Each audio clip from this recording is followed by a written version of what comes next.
Ana e Pedro cortam pedaços de papel que estão em uma cesta. Sempre que Ana pega um pedaço, corta em 5 pedaços e devolve todos eles para a cesta. Sempre que Pedro pega um pedaço, corta em 3 pedaços e devolve todos eles para a cesta. Inicialmente, há 3 pedaços de papel na cesta. Item A. Quantos pedaços de papel ficarão na cesta depois de Ana e Pedro pegarem um pedaço cada um e devolverem os pedaços cortados para a cesta? Observe que a Ana pega um pedaço de papel e aí ela vai cortar em 5 pedaços. Agora, o Pedro ele vai pegar um pedaço de papel e ele vai transformar esse pedaço aqui em 3 pedaços. A partir desse esquema, veja que quando a Ana tinha um pedaço, ela transformou em 5 e devolveu na cesta. Portanto, quer dizer que de 1 ela transformou em 5. Assim, ela adicionou 4 pedaços de papel.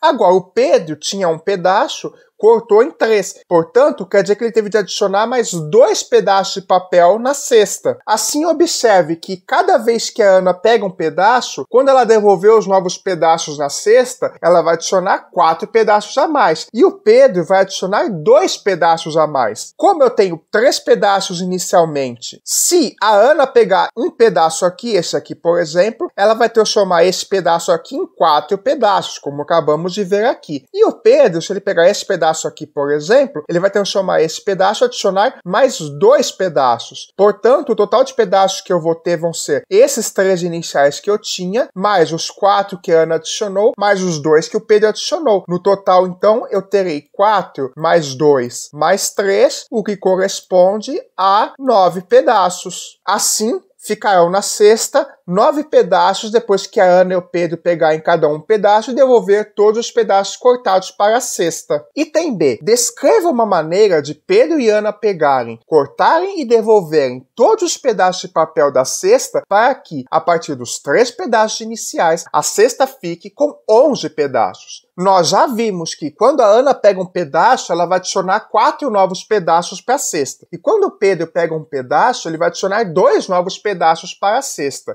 Inicialmente, a cesta tem 3 pedaços. Pelo item A, nós já vimos que se a Ana pegar um pedaço aqui, ela vai cortar em 5 pedaços, então ela vai adicionar 4 novos pedaços na cesta. Aí aqui vai ficar com 5 pedaços. O Pedro pegou um pedaço aqui e cortou em 3, então ele adicionou 2 pedaços na cesta. E no item A, esse pedaço aqui ficou intacto. Aí deu aqueles 9 pedaços que a gente calculou. Só que eu quero agora 11 pedaços. Como eu já sei como dividir em 9 pedaços pelo item A, faltam só 2 pedaços para eu chegar em 11, não é? Agora, o Pedro não adiciona sempre 2 pedaços quando ele faz uma operação dele, quando ele pega um pedaço e corta? Então, esse pedaço ficou solto aqui, eu vou fazer com que o Pedro pegue ele, ó. O Pedro pegou esse. Se o Pedro pegar esse pedaço, ele vai adicionar mais 2 pedaços na cesta. Eu vou ficar com 4, mais 2, mais 2, mais os 3 pedaços que eu tinha inicialmente, que vai dar, no total, os 11 pedaços que o enunciado quer. Então, uma maneira de fazer com que a Ana e o Pedro peguem, cortem e devolvam 11 pedaços na cesta é fazendo com que a Ana pegue um pedaço e o Pedro pegue os outros 2 pedaços restantes, e aí no total vamos ter exatamente 11 pedaços como o enunciado quer. Item C. Explique por que, a partir dos 3 pedaços iniciais,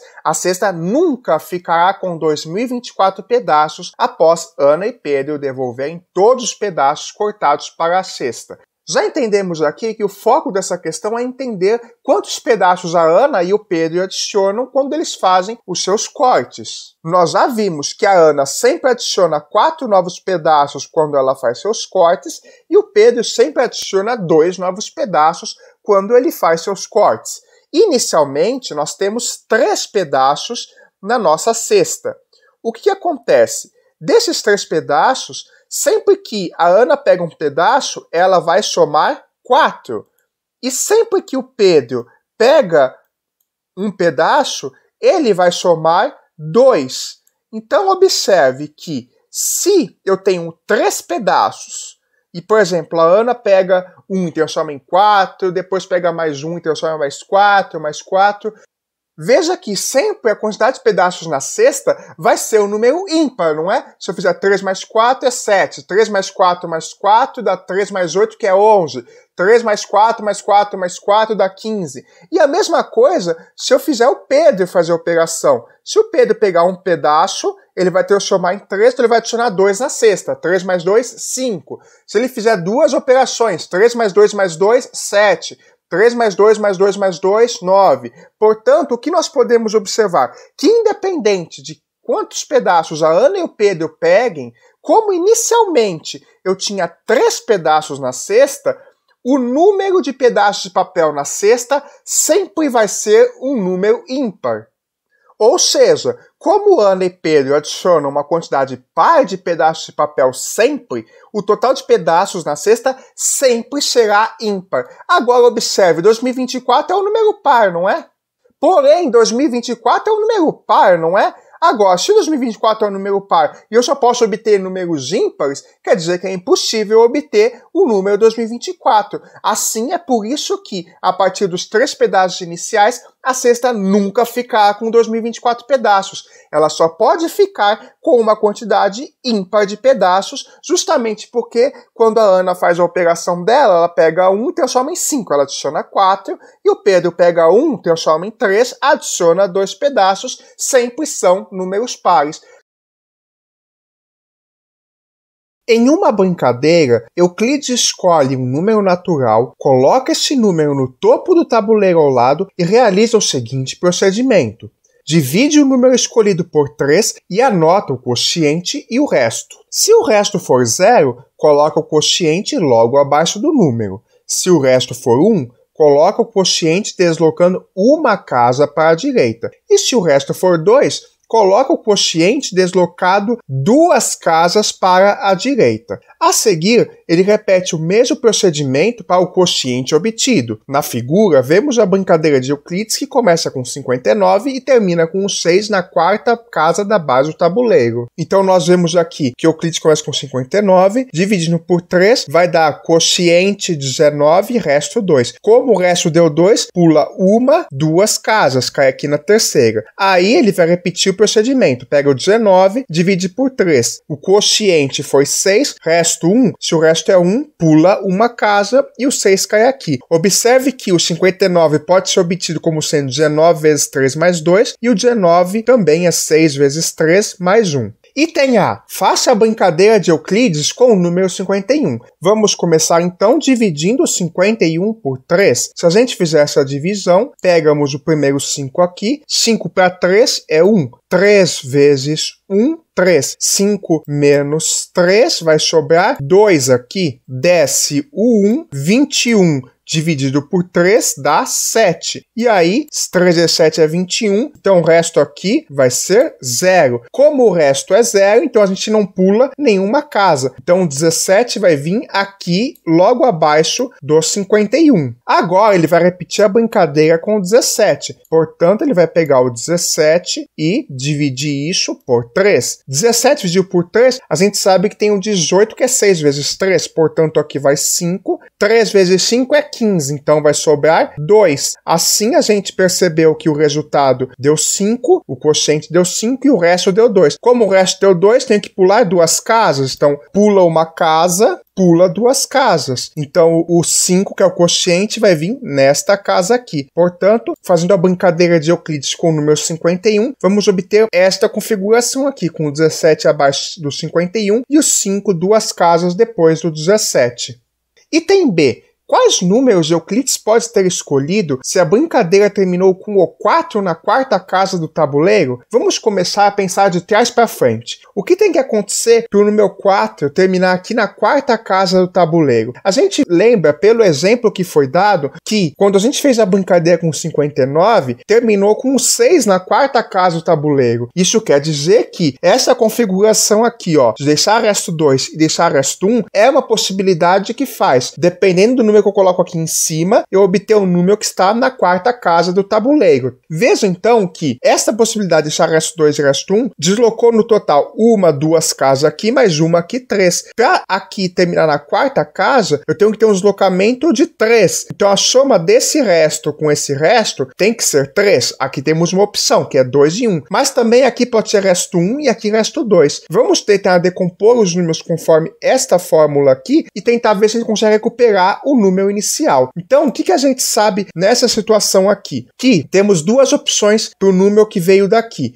Ou, primeiro, esse número aqui dividimos por 3, o resto foi 2, e aí aqui o resto foi 1, e aí por isso foi parar aqui. Ou a outra opção é que o resto primeiro aqui foi 1 e depois o resto aqui foi 2. Vamos pensar nessa opção vermelha aqui. Se o primeiro resto foi 2 e o segundo resto foi 1, o que aconteceu? Vamos pensar daqui para cá. Eu tinha, então, um número aqui. Esse número aqui, que eu não sei qual é, vou chamar de x. Ele foi tal que, quando eu dividi por 3, então eu peguei o x, dividi ele por 3, deu quociente 4, e nessa situação vermelha o resto aqui é 1, né? Então quer dizer que esse x, obrigatoriamente, precisa ser quanto? 3 vezes 4, mais 1, que corresponde a 3 vezes 4, 12, mais 1, 13. Isso quer dizer que, nessa situação aqui, esse x aqui precisa ser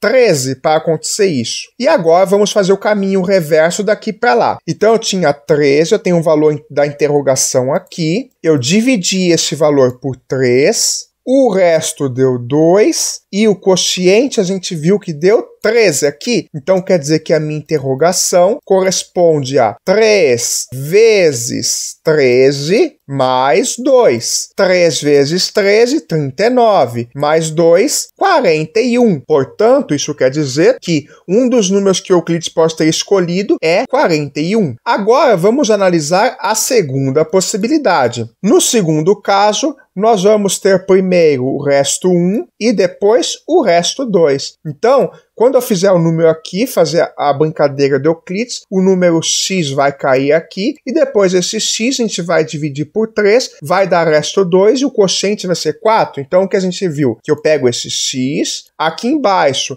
eu vou dividir ele por 3, o quociente vai ser 4 e o resto agora vai ser 2, para ele pular duas casas aqui. Então, aqui a gente pode recuperar o valor de x. Isso quer dizer que x corresponde a 3 vezes 4 mais 2. 3 vezes 4 é 12, 12 mais 2, 14. Então a gente sabe que para isso acontecer, esse valor de x obrigatoriamente precisa ser 14. Então 14 foi o quociente e 1 o resto dessa interrogação aqui. Então, se eu pegar a interrogação, dividir por 3, vai dar um quociente 14, e o resto aqui vai ser 1. Portanto, a gente consegue recuperar a interrogação. Ela corresponde a 3 vezes 14 mais 1. 3 vezes 14 é 42. 42 mais 1 corresponde a 43. Logo, o outro valor possível para a interrogação é 43. E essas são as duas únicas possibilidades. Porque como a soma desses restos tem que ser 3, ou um tem que ser 2 e outro 1, ou um tem que ser 1 e outro 2, que correspondem ao número que está em vermelho e o número em azul. Portanto, Euclides pode ter escolhido ou 41 ou 43 para a brincadeira terminar com o 4 na quarta casa do tabuleiro.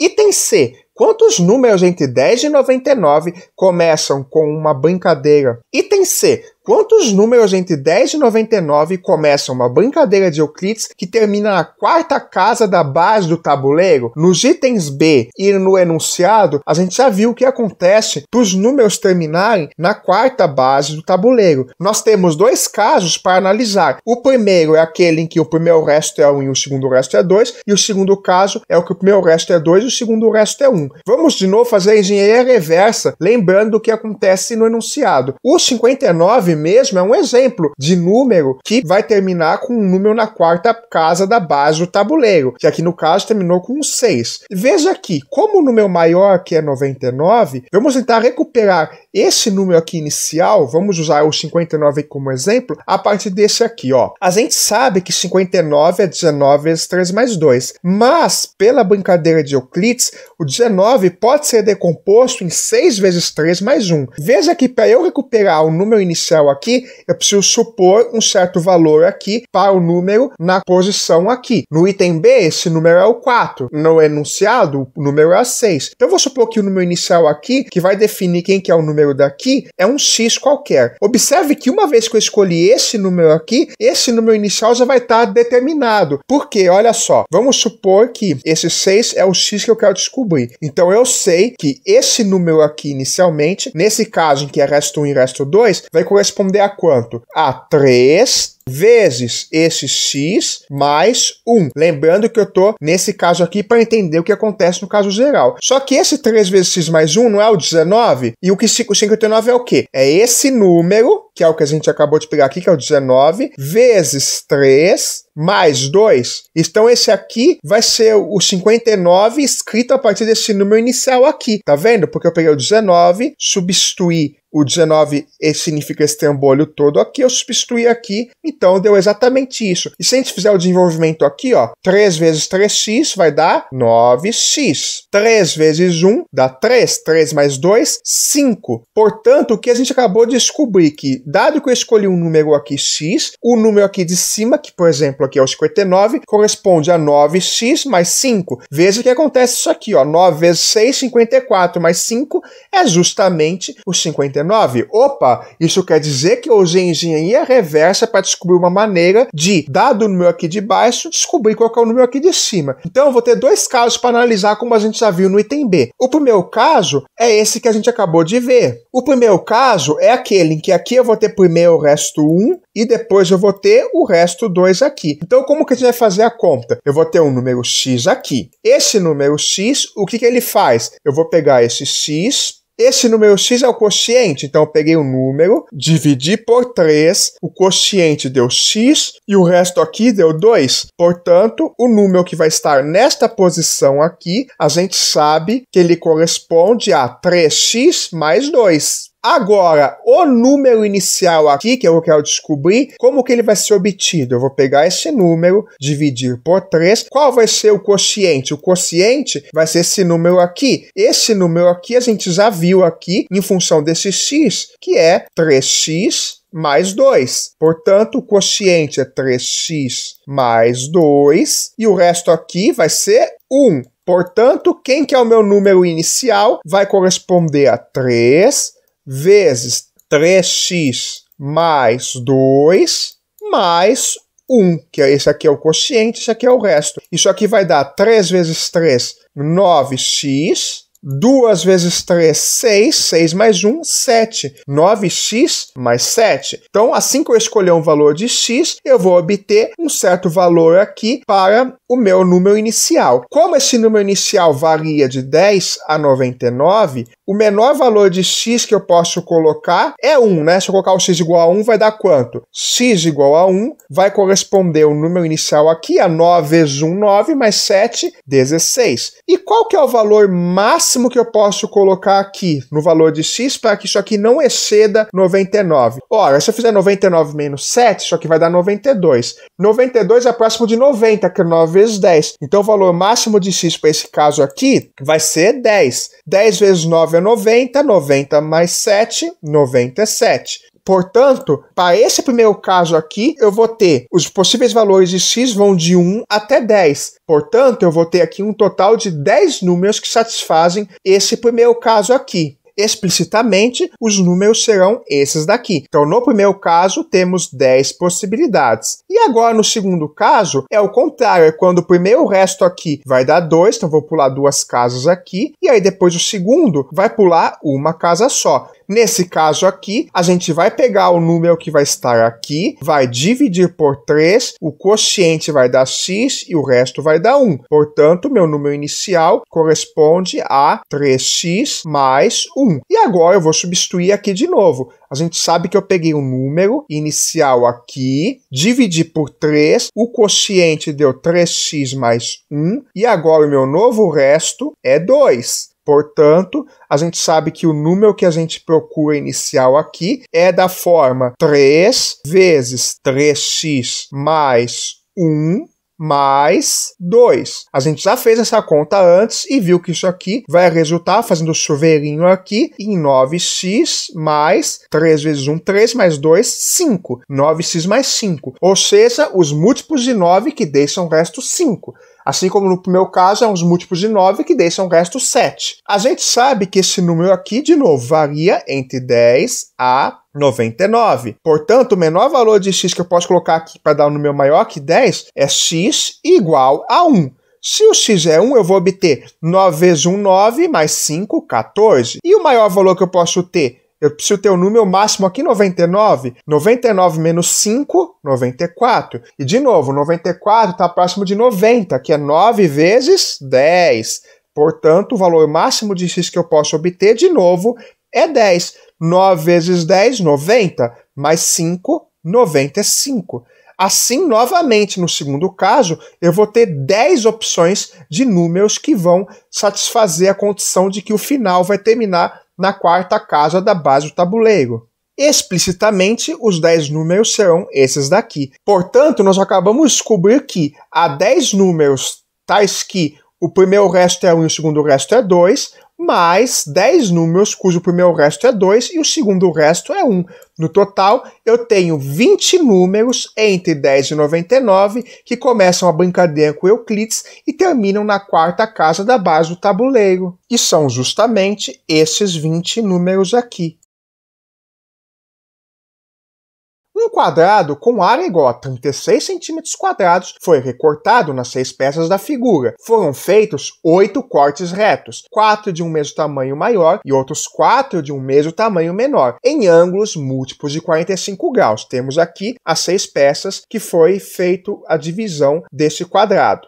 Item A. Desenhe no quadrado abaixo como poderiam estar essas peças antes de recortadas. Veja que nós temos aqui 6 peças e nós temos que colocar nesse tabuleiro, que já está dividido aqui em 9 quadradinhos. Agora veja que esse quadrado aqui e esse, aparentemente, devem ser de tamanhos diferentes. Como a figura estava colada inicialmente, né, lembrando, isso aqui é um quadrado de área 36 cm², quer dizer que cada um desses lados aqui ou pertence a um lado aqui no quadrado ou pertence a um corte que foi feito. Então veja aqui, esses dois triângulos provavelmente se encaixam como metades de um quadrado. Veja, esse aqui é um quadrado, dá para dividir em 2 triângulos. Da mesma forma, a gente consegue ver aqui que esse quadrado é mais ou menos do tamanho, se a gente pegar essa figura aqui e dividir aqui no meio, tá vendo? Esse lado aqui é igual a esse. Como esse quadrado aqui é maior, e esses lados aqui, eles têm que estar juntos com alguma dessas outras figuras aqui, veja aqui, esse pedaço aqui é maior do que esse lado aqui, porque isso aqui é uma diagonal, se é uma diagonal de um quadrado, ó, e a diagonal sempre é maior que a medida do lado. Portanto, se a gente quiser encaixar essas figuras aqui, esse lado desse quadrado tem que ir aqui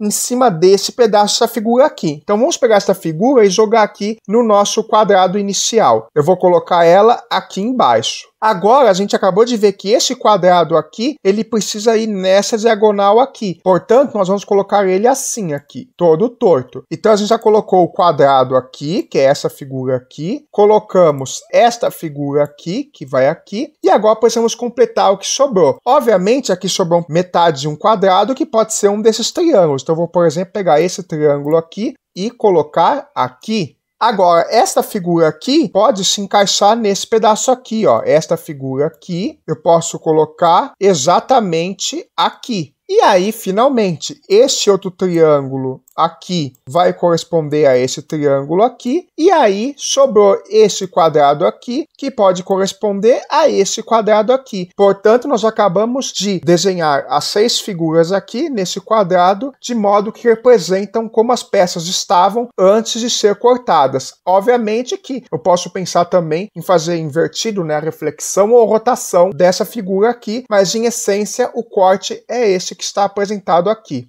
Item B. Qual é a área de uma peça pentagonal? No item A, nós já vimos como as nossas peças estavam inicialmente antes de serem recortadas, da maneira que eu reproduzi aqui. Então, vamos aproveitar esse tabuleiro aqui e essas divisões que já foram feitas para tentar simplificar o nosso cálculo. A gente sabe que a área desse quadrado é de 36 centímetros quadrados. Se a medida da área desse quadrado é 36, isso significa que a medida do lado é raiz quadrada de 36, que corresponde a 6 centímetros. Mas veja que esses 6 centímetros aqui, nessa divisãozinha aqui, está dividido em 3 quadrados aqui, ó, 3 quadradinhos de lado, e aí como aqui o total mede 6, quer dizer que cada um desses quadradinhos aqui mede 2 centímetros. Agora, veja que a peça pentagonal, esta figura aqui em vermelho, né, porque ela tem 5 lados, ó, 1, 2, 3, 4, 5. Essa peça, olhando aqui por essa divisão do quadrado maior, ela pode ser dividida em 2 quadrados desses daqui, mais um triângulo aqui. Só que esse triângulo aqui, a gente sabe que mede metade do quadrado. Então, quer dizer que a área dele é metade da área desse quadrado aqui. Cada um desses quadrados tem um lado que mede 2. Então, aqui quer dizer que a área desse quadrado aqui é 2 vezes 2, 4. A área desse quadrado aqui também vai ser 2 vezes 2, 4. E a área desse triângulo é metade da área de um quadrado desses. Como a área do quadrado todo é 4, a área desse triângulo aqui tem que ser 2.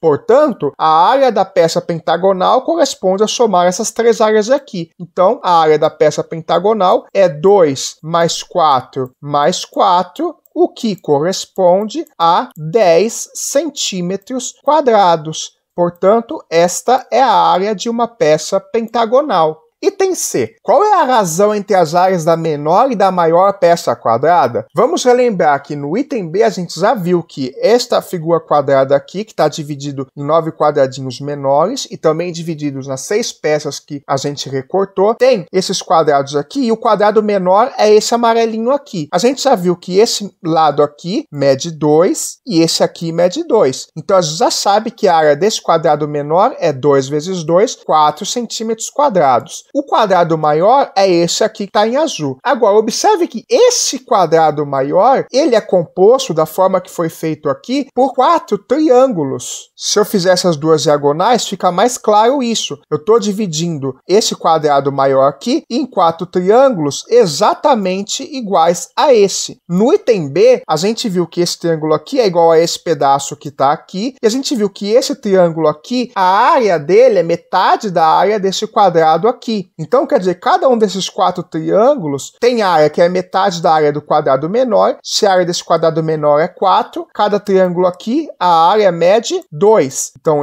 cada um desses triângulos aqui mede 2 de área. Portanto, isso significa que a área desse quadrado maior é 2 vezes 4, que é 8. Portanto, a gente descobriu que a área do quadrado maior é de 8 centímetros quadrados, a área do quadrado menor é de 4 centímetros quadrados. O enunciado que é a razão entre as áreas do menor e do maior. Então, eu vou pegar a razão entre o menor, que é 4, e o maior, que é 8. Isto aqui é uma fração que pode ser simplificada. Se eu dividir o numerador e o denominador por 4, 4 dividido por 4 dá 1, 8 dividido por 4 vai dar 2. Portanto, isso significa que a razão entre as áreas da menor e da maior peça quadrada é meio, ou seja, a área de um é o dobro da área do outro. E isto finaliza esta questão.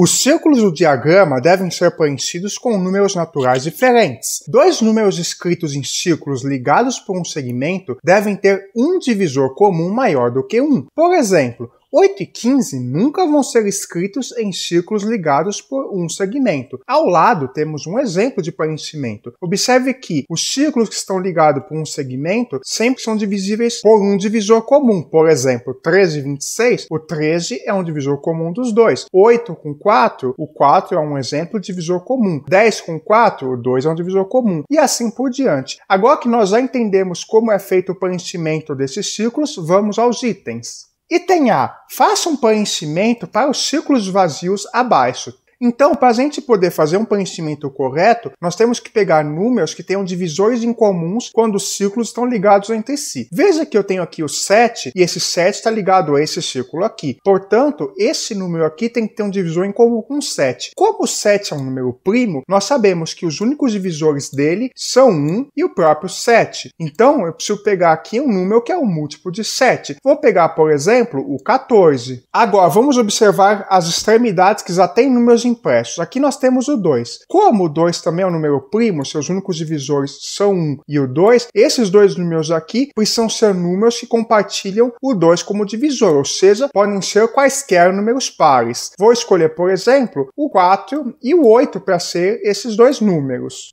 Agora, vamos observar esta outra extremidade. Temos o 9 aqui. O 9 é um número que possui 3 divisores. 1, 3 e 9. Assim, o número que eu escolher aqui, esses números aqui, como eles estão ligados entre si, eles precisam ter um divisor comum com 9. Vou escolher o 3, por exemplo. Então, eu vou escolher dois números que são múltiplos de 3. Por exemplo, vou pegar o 12 e o 6. Agora falta só esse círculo aqui. Esse círculo precisa ter um número que tenha um divisor comum com 6, 14 e 8. O 6, a gente sabe que tem 4 divisores. 1, 2, 3 e 6. O 8 tem 4 divisores também. 1, 2, 4 e o próprio 8. E o 14 também tem 4 divisores. Quais são eles? 1, 2, 7 e 14. Portanto, o número que eu preciso colocar aqui no círculo tem que ser divisível por um divisor comum do 14, 8 e 6. O menor divisor comum desses três aqui, ó, é o 2. Então eu vou escolher um número par qualquer para ser aqui. Você escolhe o seu número par favorito. Vou escolher aqui o 28. Assim, esse aqui é um preenchimento possível para os círculos vazios. Lembrando que há várias soluções possíveis, contanto que elas respeitem que números ligados por extremidades tenham um divisor em comum. Item B. Preencha os círculos abaixo de modo que o maior número escrito seja 12. Como esses círculos precisam ter números no máximo 12, vamos listar todos os números que nós podemos colocar aqui. Observe que há 9 círculos para a gente preencher e temos aqui no total 11 números que nós podemos colocar, já que um não pode ser colocado porque esse tem que ter divisor comum maior do que 1. Como um só tem um único divisor que é ele mesmo e não pode estar na nossa lista. O 12 precisa estar na nossa lista, então a gente vai usar o 12 em algum lugar aqui. Assim, isso significa que desses 11 números, apenas 2 não vão poder ser colocados nesses círculos aqui. E quais serão nossos candidatos a números que não podem estar nesse círculo? Como eu preciso de números que tenham divisores em comum, faz sentido que eu elimine números que são primos e, portanto, não possuem divisores comuns com nenhum número menor que 12. Então, vamos analisar. O 5, ele tem um divisor comum com o 10, então eu posso colocar os dois juntos aqui. Como o 5 é um número primo, ele só tem o único que pode ir do lado dele, vai ser o 10. Então, o único que tem uma ligação apenas aqui é aqui. Então, eu vou pôr o 5 aqui e o 10 aqui. Vou pôr o 10 aqui no meio, porque como o 10 é par, eu posso ligar ele com um número par aqui. Vou utilizar o menor número par possível aqui, o 2, por exemplo. Agora, aqui e aqui precisam ir outros dois números pares. Faltam o 4, 6, o 8 e o 12. Então eu vou separar aqui o pessoal que é múltiplo de 4 e desse lado aqui o pessoal que é múltiplo de 3. Porque eu vou precisar colocar de algum jeito o 3, o 6 e o 9. E o 9, como ele é par, ele tem um divisor comum com 2. Então eu vou pôr o 6 aqui. E aí o 3 e o 9, como eles são divisíveis por 3, e o 3 também divide o 6, eu posso, por exemplo, pôr o 9 aqui e o 3 aqui. Então, eu já usei todos os múltiplos de 3 disponíveis aqui. E desse outro lado, eu vou pôr os múltiplos de 4. Então, eu vou pôr aqui o 4, o 8 e o 12. Então, nós acabamos de preencher o 4, o 8 e o 12. E os números que ficaram de fora foram justamente os números primos que não possuem nenhum divisor comum com esses números de 1 a 12, que são, no caso, o 7 e o 11. Assim, uma maneira de preencher os ciclos de modo que o maior número escrito seja 12 é a que aparece aqui. Lembrando que há outras possibilidades de resposta, mas todas elas utilizarão exatamente esses números e não utilizarão nem o 7 nem o 11. Contanto que elas respeitem que números ligados por extremidades tenham um divisor em comum.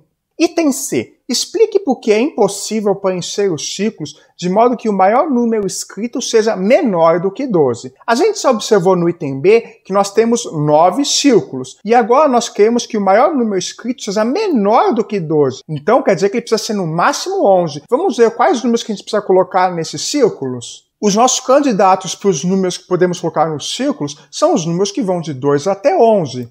Observe que eu tenho 10 possibilidades de número e 9 precisam ir aqui. Assim eu vou eliminar apenas um número. Mas pelo item anterior a gente viu que o 7 e o 11 ficaram de fora. Por quê? Porque eles não tinham divisor em comum com nenhum número menor que está aqui. Então, o 11 não vai poder aparecer nesses círculos aqui, porque se eu colocar ele em qualquer lugar, por exemplo, se eu colocar o 11 aqui, não vai ter ninguém que tenha um divisor em comum com ele para eu colocar que seja menor que 11. Portanto, nas nossas possibilidades, o 11 não pode estar. Assim, sobrou esses números aqui e todos eles precisam estar nos círculos. Mas observe que o 7 também não tem nenhum divisor em comum, porque ele é primo. Então, nem o 7 nem o 11 podem ir na minha configuração de círculos, porque eles não têm nenhum divisor em comum que é menor que 12. Assim vão sobrar exatamente 8 números para 9 círculos, ou seja, vai sobrar um círculo que não vai ter número e, portanto, não é possível preencher os círculos de modo que o maior número escrito seja menor que 12. Em resumo, é impossível preencher os círculos porque dos 10 candidatos que temos, 2 não podem ser usados, nem o 7 nem o 11, e aí sobram 8 números para 9 possibilidades, o que impossibilita qualquer tipo de preenchimento.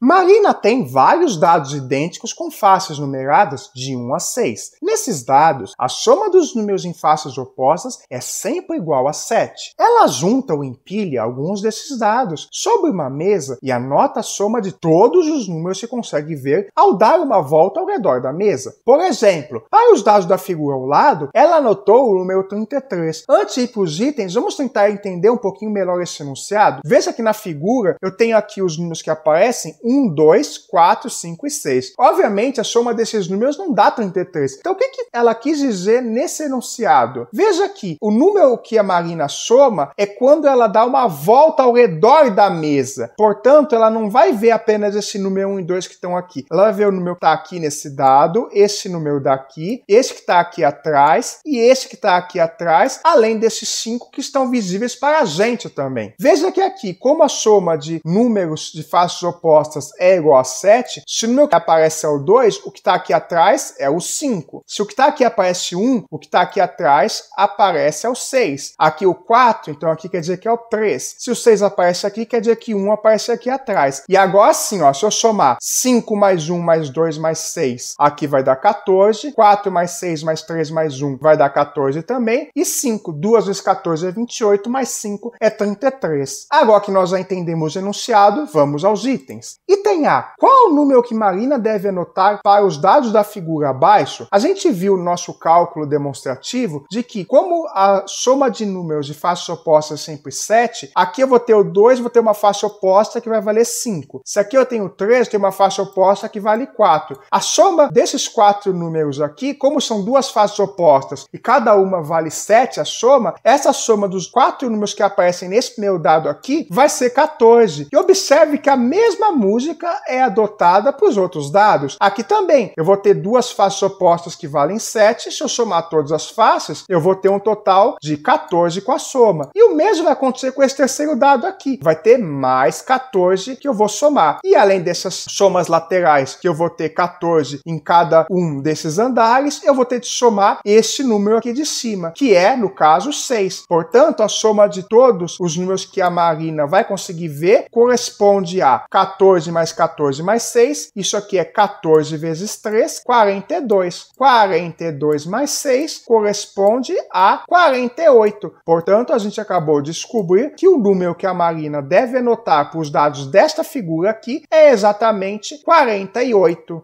Item Item B. Qual é o menor número possível que Marina pode anotar para os dois dados juntos sobre a mesa, como indicado na figura abaixo? Vamos novamente pensar na estratégia de analisar o que acontece com a soma de números em faces opostas. Nesse primeiro dado aqui, a Marina vai somar esse número aqui e o número da face oposta. Aqui ela vai somar o número que está aqui, o número da face oposta. Então essas duas somas aqui, a gente sabe que com certeza vão dar 7 mais 7, 14. Agora, ela vai precisar somar esses outros números aqui, que estão aqui, esses dois aqui em cima e esses dois aqui do lado. Como não há nenhuma restrição nos números que a gente coloca aqui, a gente pode escolher quaisquer números para ficar nessas faces opostas aqui. E também os números que vão ficar nessas faces aqui de cima. Como queremos minimizar, ou seja, calcular o menor número possível que a Marina pode anotar para esses dois dados, vamos tentar minimizar esses valores aqui. Para isso, eu vou adotar o menor valor possível para os dois aqui em cima. Vou colocar um, por exemplo, aqui, ó. Coloquei um aqui e um aqui. Aí eu posso colocar, por exemplo, 2 aqui e o 2 aqui. Então, o valor mínimo para a soma dessas 4 faces que vão aparecer aqui em cima vai ser 2 mais 1 mais 1 mais 2, que é 6. Portanto, o menor número possível que a Marina pode anotar para esses dois dados dessa figura aqui é 14 mais 6, que corresponde a 20. E isto finaliza este item.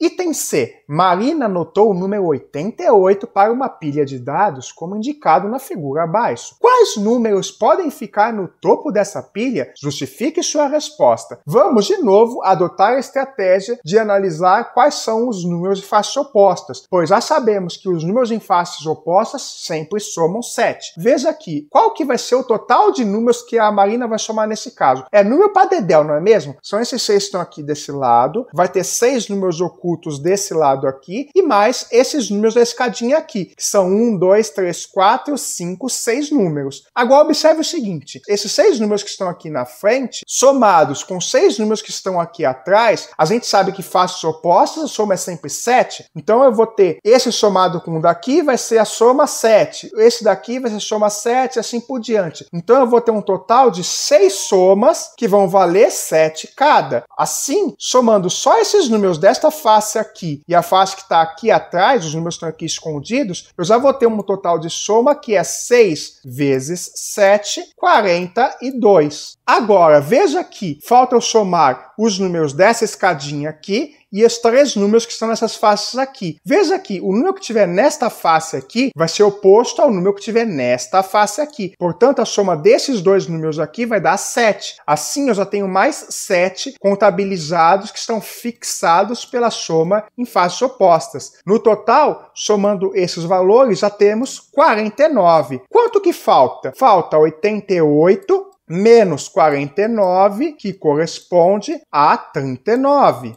E quais são as faces que a gente precisa somar ainda? Faltam essas 4 faces daqui, mais essas 2 daqui e a face com a interrogação. No total, faltam ainda 7 faces. Observe que essa face e esta estão no mesmo dado, bem como esta face e esta. Assim, quer dizer que os números dessas duas faces não podem ser os mesmos. Então, vamos pensar, se eu tenho 7 números cuja soma é 39 e esses números estão obrigatoriamente entre 1 e 6, porque os números dos dados vão de apenas 1 até 6, se eu quero descobrir o valor da interrogação, vamos ver qual que é o valor mínimo que eu posso pôr aqui nesse quadradinho amarelo. Para tentar descobrir o valor mínimo aqui, eu vou tentar maximizar os números das demais faces. Vou, por exemplo, pôr o maior número aqui, 6. Só que se aqui é 6, aqui eu posso pôr no máximo 5, porque essas duas faces pertencem ao mesmo dado. A mesma história se aplica aqui. Se eu pôr 6 aqui, aqui tem que ser 5, por exemplo. E nessas duas faces aqui, eu não tenho nenhuma restrição, eu posso tentar pôr 6 aqui. Justamente eu quero maximizar a soma dessas faces aqui de baixo para tentar descobrir qual o valor mínimo que eu posso pôr para essa face amarela. Então veja aqui, essa soma desses valores aqui que eu já fiz deu 6 mais 6, 12, mais 6, 18, mais 6, 24, mais 5, 29, mais 5, 34. Assim nós concluímos que o valor máximo que eu posso ter nas somas dessas faces aqui de baixo é 34. Se esse é o valor máximo,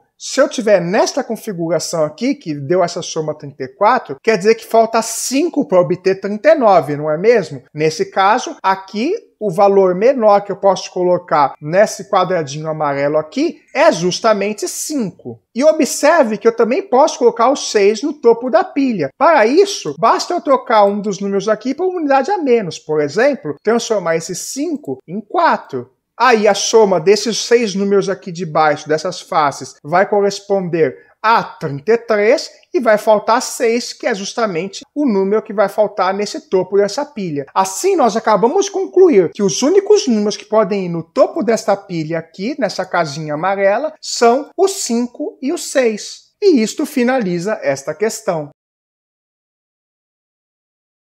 A ordenação linha-coluna crescente dos números inteiros de 1 a 12 em uma tabela com 3 linhas e 4 colunas é feito primeiro nas linhas e depois nas colunas. A figura mostra um exemplo dessa ordenação. Então a gente tinha esses números aqui nesse tabuleiro e aí fizemos a ordenação das linhas, ou seja, colocamos os números em cada linha em ordem crescente. Por exemplo, na primeira linha eu tenho 9, 3, 8, 12, só que virou 3, 8, 9 e 12. E o mesmo apliquei nas outras linhas. E depois que eu fiz isso na linha, eu vou fazer as ordenações nas colunas. Então, por exemplo, a primeira coluna aqui tem o 3, 1, 2, então eu vou organizar como sendo 1, 2, 3. E assim por diante. Então, esta aqui seria a ordenação linha-coluna crescente correspondente a essa tabela inicial aqui. E tem a faça a ordenação linha-coluna crescente dos números da tabela abaixo. Primeiro, vamos fazer a ordenação das linhas. Então, você vai pegar os números 12, 10, 2 e 5 e colocá-los em ordem crescente. Então, vai ficar 2, 5, 10 e 12. Agora, na segunda linha,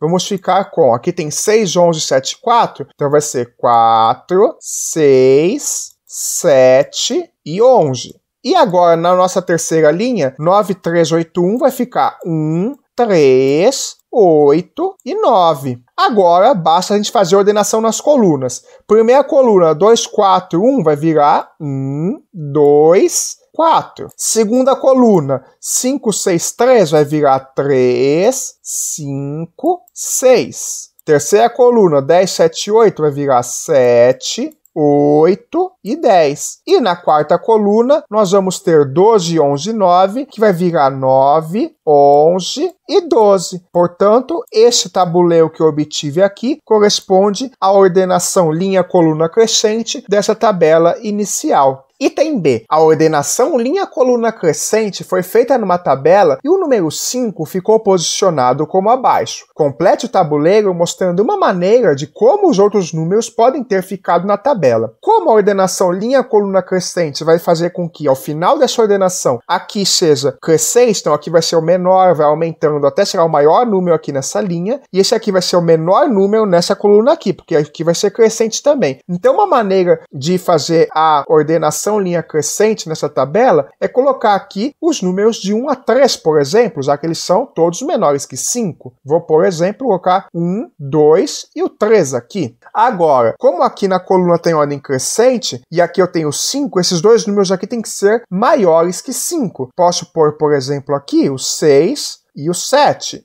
Observe que essa ordenação linha-coluna faz com que em cada linha a ordem seja crescente. Então aqui vai ter o menor número e aqui vai ser o maior número dessa linha. Isso quer dizer que nesta linha aqui, o maior número é o 5. Da mesma forma, na coluna, como a ordem é crescente também, quer dizer que o 5 é o menor número dessa coluna. Como você tem que completar esse tabuleiro com os números de 1 a 12, e aqui esses números têm que ser menores que 5, vou pegar, por exemplo, os menores números possíveis, que são 1, 2 e 3. E aqui, como essa coluna tem que ter os números maiores possíveis em cada linha, eu vou pôr nessa coluna aqui os números 11 e 12. Agora vamos tentar completar as demais casas dessa tabela aqui. Vou então fazer o quê? Como esses números têm ordem crescente, eu vou pôr aqui os números maiores possíveis aqui embaixo. Então eu vou pôr 10, 9 e 8. E aqui nessa linha aqui, vamos colocar os números que estão faltando. Está faltando então 7, 6 e o 4. Portanto, esta aqui é uma maneira de como os números podem ter ficado na tabela, de modo que o 5 ficou exatamente nessa posição aqui, porque aí vai respeitar a ordenação linha-coluna em todas as linhas e em todas as colunas.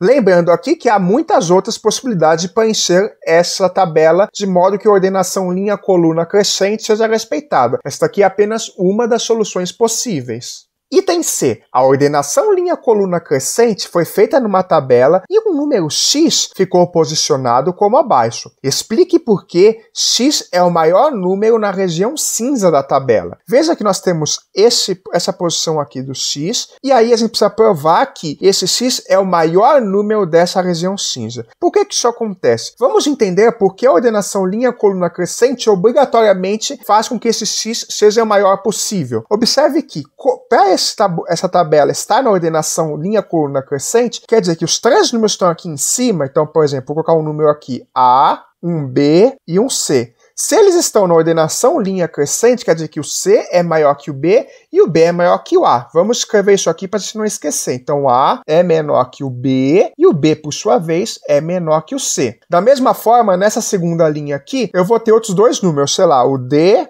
e o E aqui. E aqui eu vou ter o x. Da mesma maneira, para estar com a ordenação linha-coluna satisfeita, a gente vai ter que o D é menor que o E, que por sua vez é menor que o x. Então, de cara, a gente já vê que o x tem que ser maior que o D e que o E. A gente precisa provar que o x é maior que o A, que é maior que o B, que é maior que o C. Pela coluna aqui, como ela está em ordem crescente, isso aqui já significa por essa terceira coluna que o C é menor que o x. Então, essa terceira coluna já prova pra gente que o x é maior que o c. Nessa segunda aqui, a gente sabe que o x é maior que o d e é maior que o e. Falta provar que o x é maior que o a e que o x é maior que o b. Mas veja, por essa primeira coluna aqui, como estamos numa ordenação linha-coluna crescente, a gente sabe que o A tem que ser menor que o D. Então, a gente sabe dessa primeira coluna aqui que o A é menor que o D. Só que dessa afirmação aqui, a gente sabe que o D é menor que o X. Portanto, o D é menor que o X. Consequentemente, o A também é menor que o X. Então, você acabou de descobrir, olhando para essa coluna aqui e esta linha aqui, que o A também é menor que o X. E agora, vamos olhar para a segunda coluna aqui. B é menor que o E, porque temos uma ordenação linha-coluna crescente. Só que, de novo, o E é menor que o X também. Portanto, isso quer dizer que se o B é menor que o E e o E é menor que o X, o B tem que ser menor que o X. Portanto, você acabou de provar que D e E são menores que X, C é menor que X, A é menor que X e B é menor que X. Moral da história, todos esses 5 números que estão aqui do lado do X, nessa parte que está em cinza, vão ser menores que o X. Portanto, esse é o motivo pelo qual o X obrigatoriamente é o maior número na região cinza da tabela. Item D. Pinte na tabela abaixo as casas em que o 5 pode ficar após uma ordenação linha-coluna crescente. No item B, a gente já viu que o 5 pode ficar nesta casa aqui. Afinal, a gente obteve uma possibilidade em que o 5 fica aqui. Vamos ver se o 5 pode ficar em outras casas. Pelo item C, a gente já consegue saber que o 5 não pode ficar aqui. Por quê? A gente viu que nesse quadrante aqui, nesse 6 daqui, o maior número vai ser esse daqui. Só que os números vão de 1 até 12. Então, se o maior número aqui for o 5, eu vou ter que pôr nessas outras 5 casas aqui os números de 1 a 5 no máximo. E eu não posso repetir o número. Portanto, nesta casa aqui, a gente já sabe que o 5 não pode ficar. Vou identificar essa casa com N para a gente saber que o 5 não pode ficar aqui. Agora, será que o 5 pode ficar nesta coluna aqui em uma posição diferente da que a gente viu no item B? Por exemplo, será que o 5 pode ir aqui ou o 5 pode ir aqui? Vejamos, se o 5 estiver nessa posição aqui, eu tenho que ter aqui 3 números que são diferentes do 5. Eu tenho que ter aqui 3 números que são menores que 5. Então aqui o valor máximo que eu posso ter por n é 4. Só que a gente já viu de novo que desses 6 pedaços daqui, dessas 6 casas daqui, a que tem esse n tem que ser a maior. Portanto, ela não pode ser 4. Inclusive, ela tem que ser pelo menos 6. Portanto, o 5 também não pode ir nesta casa aqui.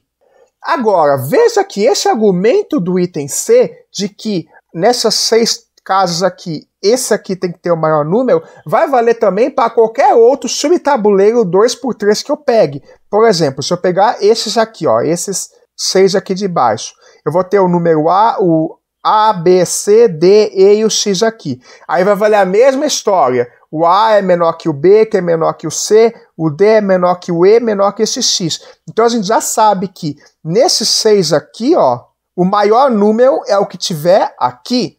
Portanto, pela mesma história, nós vamos, se aqui tivesse o 5, aqui iam ter 5 casas, e aí eu não ia conseguir ter 5 números distintos menores que 5, já que esses números vão de 1 a 5. Portanto, a gente já também sabe, pelo item C, que aqui não tem número 5. E da mesma forma, a gente também elimina a possibilidade do número 5 estar aqui, pelo mesmo argumento. Pegamos esse subtabuleiro aqui, 2 por 3, o 5 não vai poder estar aqui, porque vão sobrar 5 casas para pôr números de 1 até 4 e uma casa vai ficar vazia.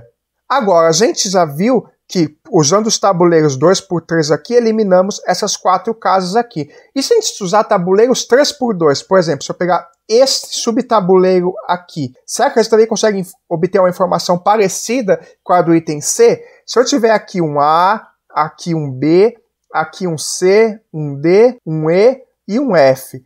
Por causa da ordenação linha-coluna crescente, a gente sabe que o A é menor que o B, o C é menor que o D e o E é menor que o F. E da mesma forma, a gente sabe pelas colunas que B é menor que D, que é menor que F, e o A é menor que C, que é menor que E. Portanto, o F aqui tem que ser o maior valor possível desses 6 números. E aí, pela mesma história, isso significa que o F... Então veja aqui que o F é maior que o B e maior que o D. É maior que o E, e agora o E é maior que o C e que o A. Então quer dizer que o F é maior que o B, é maior que o D, é maior que o A, maior que o C e maior que o E. Portanto, o F é o maior desses 6 números aqui. Então, de novo, o F, pelo mesmo argumento que a gente usou no item C, ele não pode ser 5 também. Então aqui é mais uma casa em que o 5 não pode aparecer. Agora, nesta casa aqui, o 5 pode aparecer, né? Isso aqui a gente acabou de ver no item A. No item A, a gente obteve uma ordenação linha-coluna crescente e que o 5 está nessa casa. Então aqui, de fato, o 5 pode estar. Nesse primeiro quadradinho aqui, a gente já viu que tem que ser o menor número possível desse tabuleiro. Ou seja, quer dizer que esse quadrado aqui vai ter que ter obrigatoriamente o número 1. Portanto, aqui não pode ser o número 5. Agora, veja que nesse quadradinho aqui, nesse e nesse, o que acontece? Como a ordenação vai ter todos os números para cá, daqui para cá, tudo crescente e as colunas crescentes, aqui eu vou ter de ter os menores números que estão de 1 a 12, que vão nesses meus 3 aqui, porque esse aqui vai ser menor que todos esses 3, esse é menor que todos esses 3 e esse é menor que todos esses 3. Agora, veja que o 5 não pode ir nesta casinha aqui. E por que isso? Porque todos os números que vêm aqui para frente, tanto para cá, desse lado aqui das linhas, quanto para cá para as colunas, vão ter de ser maiores que esse número aqui. Então eu vou ter 6, 7, 8 casas com números maiores que essa. Só que eu não tenho 8 números entre 6 e 12 que são maiores que 5. Eu só vou ter 7 números. Portanto, aqui não pode ter o número 5. Com este mesmo argumento, nós eliminamos a possibilidade do 5 estar aqui, porque aí todo mundo que está para cá, todos os meus tabuleiros vão ter de ser maiores que 5, o que é um absurdo. Agora, nessas outras duas casas aqui, o 5 vai poder estar, não é? Porque se ele estiver aqui, obrigatoriamente essas outras 7 casas daqui vão ter de ter números maiores que 5. E isso pode, de fato, acontecer. E da mesma forma, o 5 pode estar aqui também, porque aí só esses 4 aqui que precisam ser maiores que 5. E a gente pode ver também, pelo mesmo argumento, que aqui, se aqui tiver o número 5, eu só vou precisar de 5 números que são maiores que 5. E a gente tem 5 números entre 6 e 12 que são, obviamente, maiores que 5. Portanto, o número 5 pode estar nessas 5 casas aqui no tabuleiro após uma ordenação linha-coluna crescente. Para finalizar, seguem aqui 5 exemplos das 5 posições em que o 5 pode estar num tabuleiro com ordenação linha-coluna crescente. onde esse tabuleiro aqui corresponde ao que a gente obteve no item B e esse tabuleiro aqui corresponde ao que a gente obteve no item A. Se você gostou desse vídeo, não deixe seu like e se inscrever no canal. E também compartilhe com seus amigos para que eles também saibam como foram na prova do OBMEP. Te vejo no próximo vídeo.